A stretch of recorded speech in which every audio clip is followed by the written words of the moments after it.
चिंता की आदत पर विजय पाने के लिए मैंने जो सरल रणनीतियां सीखी उनमें से एक थी चिंता करने के लिए विशिष्ट समय निर्धारित करना, जिसे मैं अब चिंता विराम कहता हूं। यदि हम किसी कठिनाई का सामना कर रहे हैं तो उस पर ध्यान केंद्रित करते हुए अपने सारे जागने के घंटे बिताना आसान है। इसके बजाय मेरा सुझाव है कि आप चिंता करने के लिए निश्चित समय निर्धारित करें, मान लीजिए हर शाम 30 मिनट। इस चिंता सत्र के दौरान आप अपनी समस्याओं में डूबे रह सकते हैं और अपनी कठिनाइयों पर चिंता कर सकते हैं, लेकिन वह अवधि समाप्त होने के बाद आपको अपनी परेशानियों को पीछे छोड़ने और कुछ अधिक उत्पादक करने के लिए खुद को प्रशिक्षित करना चाहिए, जैसे कि प्राकृतिक परिवेश में टहलना या कोई प्रेरणादायक किताब पढ़ना या किसी ऐसे व्यक्ति के साथ दिल से दिल की बातचीत करना जिसे आप प्यार करते हैं। यदि दिन के अन्य समय में आपको चिंता करने की आवश्यकता महसूस होती है, तो आप जिस बारे में चिंता करना चाहते हैं उसे एक नोटबुक में लिख लें जिसे आप अपने अगले चिंता अवकाश में ला सकते हैं। यह सरल लेकिन शक्तिशाली तकनीक आपको चिंता में बिताए जाने वाले समय को धीरे धीरे कम करने में मदद करेगी और अंततः इस आदत को हमेशा के लिए खत्म करने में मदद करेगी। आप जिस बारे में चिंता करना चाहते हैं उसे एक नोटबुक में लिख लें जिसे आप अपने अगले चिंता अवकाश में ला सकते हैं। यह सरल लेकिन शक्तिशाली तकनीक आपको चिंता में बिताए जाने वाले समय को धीरे धीरे कम करने में मदद करेगी और अंततः इस आदत को हमेशा के लिए खत्म करने में मदद करेगी। आप जिस बारे में चिंता करना चाहते हैं उसे एक नोटबुक में लिख लें जिसे आप अपने अगले चिंता अवकाश में ला सकते हैं। यह सरल लेकिन शक्तिशाली तकनीक आपको चिंता में बिताए जाने वाले समय को धीरे धीरे कम करने में मदद करेगी और अंततः इस आदत को हमेशा के लिए खत्म करने में मदद करेगी। एक बच्चे को मॉडल बनाएं। कुछ समय पहले मैं अपने 4 साल के बेटे कोल्बी को दोपहर के भोजन के लिए एक इतालवी रेस्तरां में ले गया। वह एक खूबसूरत शरद ऋतु का दिन था और हमेशा की तरह मेरा छोटा बेटा ऊर्जा और खुशी से भरा था। हम दोनों ने अपने मुख्य भोजन के लिए पास्ता का ऑर्डर दिया और फिर हमारे वेटर द्वारा लाई गई ताज़ी बेक्ड ब्रेड का आनंद लेना शुरू कर दिया। मुझे नहीं पता था कि कोल्बी अपने पिता को जीवन जीने की कला का एक और पाठ पढ़ाने वाला था। अधिकांश वयस्कों की तरह रोटी खाने के बजाय कोल्बी ने एक अलग, कहीं अधिक रचनात्मक दृष्टिकोण अपनाया। उसने रोटी का गर्म, मुलायम हिस्सा निकालना शुरू कर दिया और परत को वैसे ही छोड़ दिया। दूसरे शब्दों में, उसके पास रोटी के सबसे अच्छे हिस्से पर ध्यान केंद्रित करने और बाकी को छोड़ देने की बुद्धि थी। किसी ने एक बार एक सेमिनार में मुझसे कहा था, बच्चे वयस्कों की तुलना में अधिक विकसित होकर हमारे पास आते हैं ताकि वे हमें वह सबक सिखा सकें जो हमें सीखने की जरूरत है। और उस अच्छे दिन पर मेरे छोटे लड़के ने मुझे याद दिलाया कि तथाकथित बड़े होने के नाते हम अपने दिनों के अंदर और बाहर आने वाली सभी अच्छी चीजों के बजाय जीवन की परत पर ध्यान केंद्रित करने में बहुत अधिक समय बिताते हैं। हम काम पर अपनी चुनौतियों, भुगतान किए जाने वाले बिलों के ढेर और उन सभी चीजों को करने के लिए समय की कमी पर ध्यान केंद्रित करते हैं जो हमें करने की आवश्यकता है। लेकिन हमारे विचार ही हमारी दुनिया बनाते हैं और हम जो सोचते हैं वह हमारे जीवन में विकसित होता है। हम जिस पर ध्यान केंद्रित करते हैं वह हमारे भाग्य का निर्धारण करेगा और इसलिए हमें अच्छी चीजों पर ध्यान केंद्रित करना शुरू करना चाहिए। आने वाले हफ्तों में अपने अधिक चंचल पक्ष, अपने भीतर के बच्चे से जुड़ने के लिए समय निकालें। बच्चों के सकारात्मक गुणों का अध्ययन करने के लिए समय निकालें और ऊर्जावान, कल्पनाशील और पूरी तरह से पल में रहने की उनकी क्षमता का मॉडल बनाएं, चाहे उनके आसपास कुछ भी हो रहा हो। और जैसा कि आप करते हैं, लियो रोस्टेन के शक्तिशाली शब्दों को याद रखें, जिन्होंने कहा था, हम अपने दिनों के अंदर और बाहर आने वाली सभी अच्छी चीजों के बजाय जीवन की मूल बातें पर ध्यान केंद्रित करने में बहुत अधिक समय व्यतीत करते हैं। हम काम पर अपनी चुनौतियों, भुगतान किए जाने वाले बिलों के ढेर और उन सभी चीजों को करने के लिए समय की कमी पर ध्यान केंद्रित करते हैं जो हमें करने की आवश्यकता है। लेकिन हमारे विचार ही हमारी दुनिया बनाते हैं और हम जो सोचते हैं वह हमारे जीवन में विकसित होता है। हम जिस पर ध्यान केंद्रित करते हैं वह हमारे भाग्य का निर्धारण करेगा और इसलिए हमें अच्छी चीजों पर ध्यान केंद्रित करना शुरू करना चाहिए। आने वाले हफ्तों में अपने अधिक चंचल पक्ष, अपने भीतर के बच्चे से जुड़ने के लिए समय निकालें।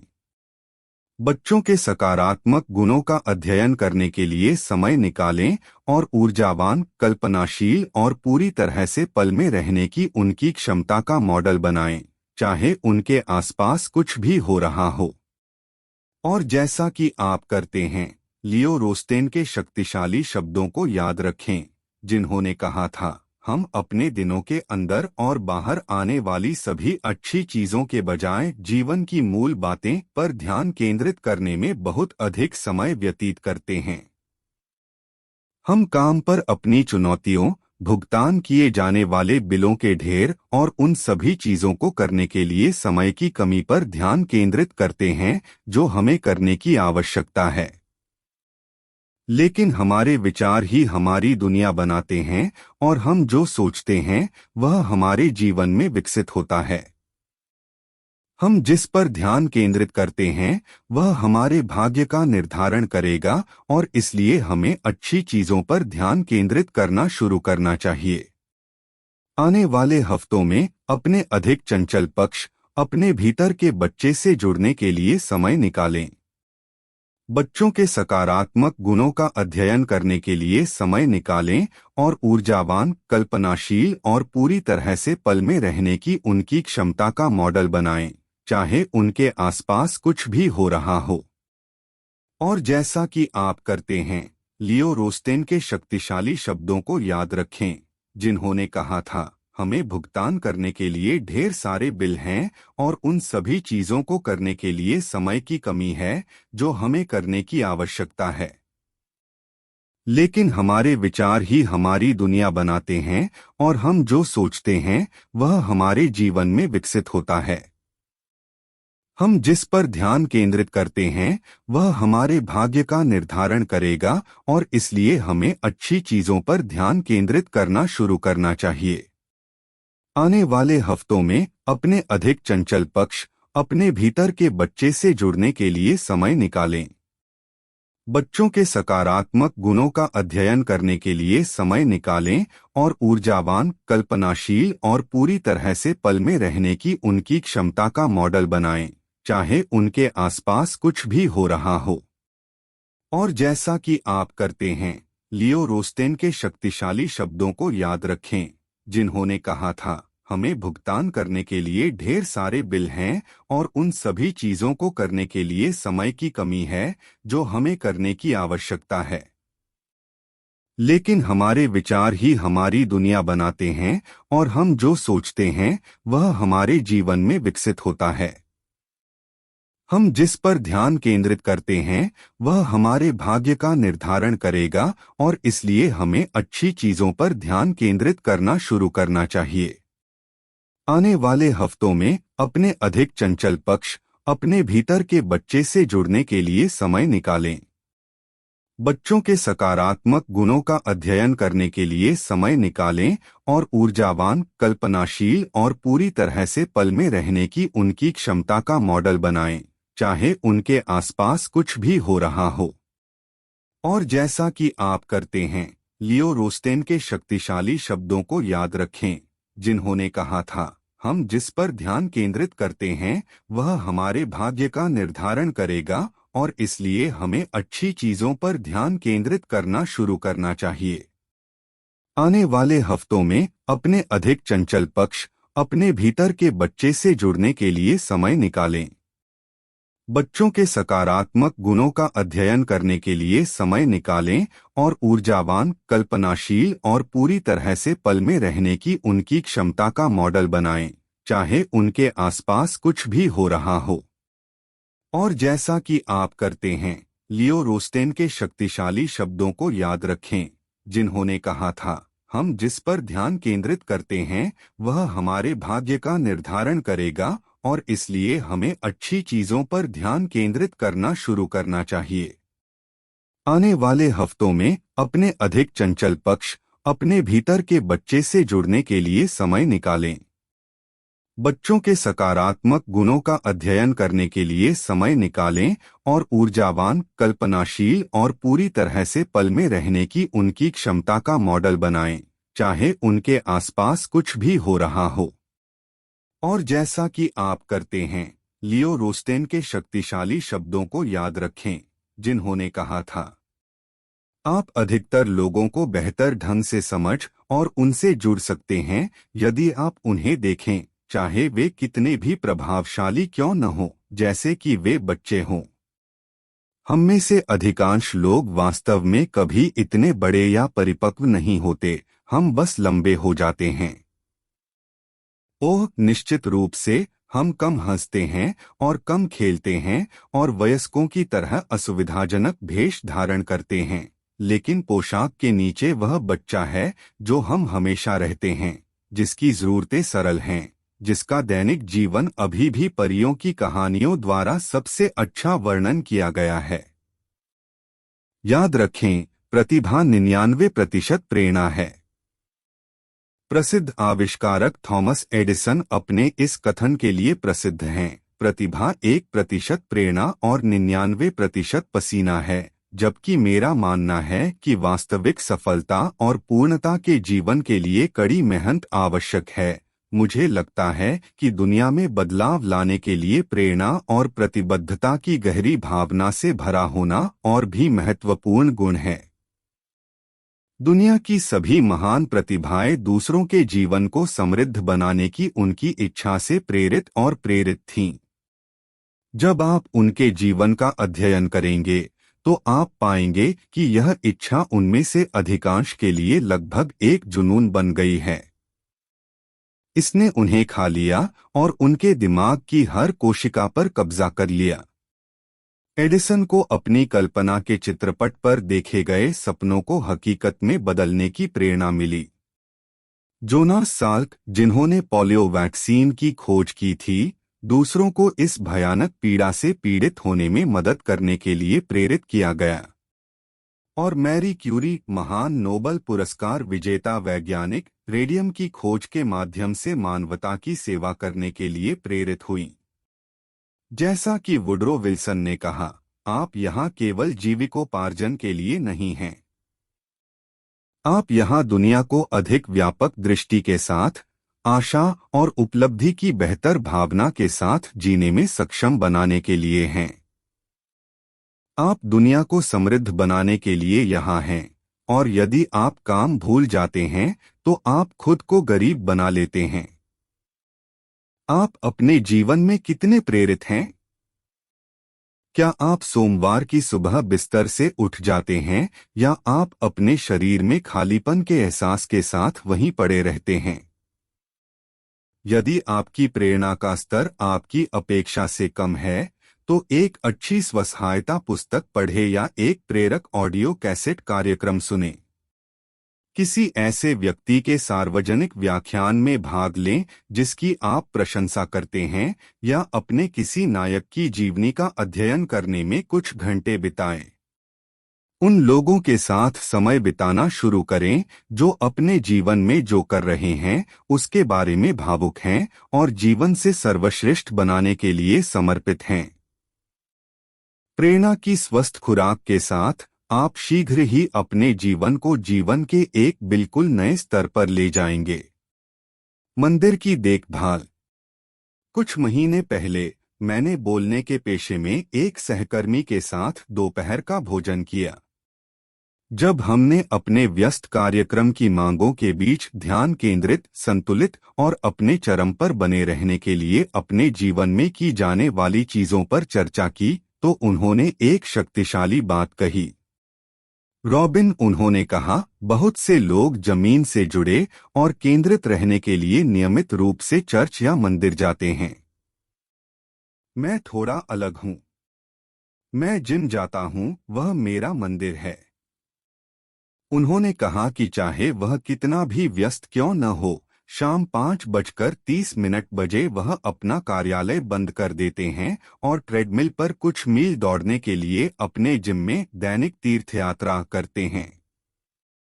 उन्हें अपने स्वास्थ्य और खुशी को सुनिश्चित करने के लिए यह समय निकालने से कोई नहीं रोक सकता। मेरे मित्र के अवलोकन ने मुझे प्राचीन रोमनों की एक कहावत के बारे में सोचने पर मजबूर कर दिया, जिसे मैंने अपनी पहली पुस्तक मेगालिविंग में उद्धृत किया था, मेंस साना इन कॉर्पोरा सानो, जिसका लैटिन में अर्थ है, एक स्वस्थ शरीर में एक स्वस्थ दिमाग रहता है। इससे मुझे यह भी एहसास हुआ कि अगर हम जीवन को पूरी तरह से जीना चाहते हैं, तो हमारे शरीर को मंदिरों की तरह माना जाना चाहिए और पवित्र माना जाना चाहिए। नियमित व्यायाम न केवल आपके स्वास्थ्य में सुधार करेगा, बल्कि यह आपको अधिक स्पष्ट रूप से सोचने, रचनात्मकता को बढ़ावा देने और हमारे दिनों पर हावी होने वाले निरंतर तनाव को प्रबंधित करने में मदद करेगा। और अनुसंधान ने साबित कर दिया है कि व्यायाम न केवल आपके जीवन को बढ़ाएगा, बल्कि यह आपके जीवन के वर्षों को भी बढ़ा सकता है। हार्वर्ड के 18,000 पूर्व छात्रों के एक अध्ययन में पाया गया कि व्यायाम पर बिताया गया हर घंटा प्रतिभागी के जीवन में 3 घंटे जोड़ता है। कुछ निवेश शारीरिक फिटनेस पर खर्च किए गए समय से बेहतर रिटर्न देंगे। और याद रखें, जो लोग व्यायाम के लिए समय नहीं निकालते, उन्हें अंततः बीमारी के लिए भी समय निकालना पड़ता है। मेरे अपने जीवन में मैंने सप्ताह में 5 बार तैराकी करने का लक्ष्य निर्धारित किया है। तैराकी की नवीनीकृत शक्ति के बारे में कुछ खास है, जिसका मैं वर्णन करना शुरू नहीं कर सकता। काश मैं कह पाता कि मैं हर हफ्ते यह लक्ष्य हासिल करता हूँ, लेकिन मैं ऐसा नहीं कर सकता। फिर भी इतना ऊंचा उद्देश्य रखने से मेरा ध्यान इस बात पर केंद्रित रहता है कि चरम शारीरिक स्थिति में रहना मेरे समग्र कल्याण और मेरे जीवन की गुणवत्ता के लिए कितना महत्वपूर्ण है। निस्संदेह, स्विमिंग पूल प्रत्येक कसरत एक ही परिणाम लाती है। मैं ऊर्जावान, शांत, संतुलित और खुश महसूस करता हूँ। और मेरे व्यायाम सत्र भी मुझे कुछ ऐसा लाते हैं जो मुझे लगता है कि वास्तव में अमूल्य है। परिप्रेक्ष्य, मेरी 40 मिनट की तैराकी के बाद और जिन चुनौतियों से मैं जूझ रहा था, वे छोटी लगती हैं और चिंताएं तुच्छ हो गई हैं, और मैं खुद को वर्तमान क्षण में पूरी तरह से जीने वाला पाता हूँ। चुप रहना सीखें। विलियम वर्ड्सवर्थ ने बुद्धिमानी से कहा, जब हम जल्दबाजी के कामों से बहुत पहले ही अपने बेहतर स्वभाव से अलग हो चुके होते हैं, इसके व्यवसाय से ऊब चुके होते हैं, इसके सुखों से थक चुके होते हैं, तो एकांत कितना दयालु, कितना सौम्य होता है। आखिरी बार कब आपने चुप रहने और स्थिर रहने का समय निकाला था? आखिरी बार कब आपने अपने मन, शरीर और आत्मा को पुनर्स्थापित करने, पुनः ध्यान केंद्रित करने और पुनर्जीवित करने के लिए एकांत की शक्ति का आनंद लेने के लिए समय का एक हिस्सा निकाला था? दुनिया की सभी महान ज्ञान परंपराएं एक ही निष्कर्ष पर पहुंची हैं। एक व्यक्ति के रूप में आप वास्तव में जो हैं, उससे दोबारा जुड़ने के लिए और अपने भीतर मौजूद महिमा को जानने के लिए आपको नियमित रूप से चुप रहने का समय निकालना चाहिए। जरूर आप व्यस्त हैं, लेकिन जैसा कि थोरो ने कहा, व्यस्त होना पर्याप्त नहीं है, चींटियां भी व्यस्त हैं। सवाल यह है कि आप किस चीज में इतने व्यस्त हैं। मौन का महत्व मुझे एक बूढ़े प्रकाशस्तंभ रक्षक की कहानी के बारे में सोचने पर मजबूर करता है। उस आदमी के पास अपनी बत्ती जलाने के लिए केवल सीमित मात्रा में तेल था ताकि गुजरने वाले जहाज चट्टानी तटों से बच सकें।